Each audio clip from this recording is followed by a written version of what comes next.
السلام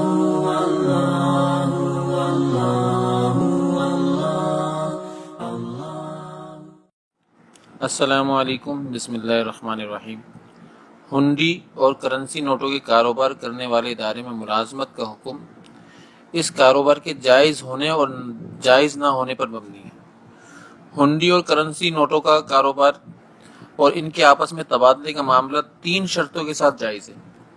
اس میں پہلی شرط تو یہ کہ جس مجلس میں یہ معاملہ کیا جا رہا ہو، اسی مجلس میں دونوں فریق میں سے کوئی ایک شخص اپنی رقم پر قبضہ کر لے، اور دوسری شرط یہ ہے کہ مختلف ملکی کرنسی اگر ادھار پر بیچی جائے تو اس میں سود کا حیلہ نہ کیا جائے، بہانہ نہ بنایا جائے۔ بہت سارے لوگ ہیں جو سود کا حیلہ بناتے ہیں اور بازار کے اندر جو قیمت رائج ہوتی ہے اس سے زیادہ لیتے ہیں۔ اس لیے اگر ادھار پر بیچی جائے تب بھی اس کی جو بازار میں قیمت رائج ہے اس قیمت سے زیادہ لینا جائز نہیں ہے۔ اور تیسری شرط یہ ہے کہ اس کاروبار کی حکومت کی طرف سے قانوناً اجازت ہو۔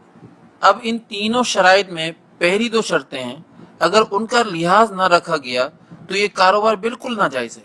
اور جو تیسری شرط ذکر کی گئی ہے، اگر تیسری شرط کا لحاظ نہ کیا گیا تو ملکی قانون کی خلاف ورزی کا گناہ ہوگا، لیکن کاروبار پھر بھی جائز ہوگا۔ واللہ اعلم بالصواب۔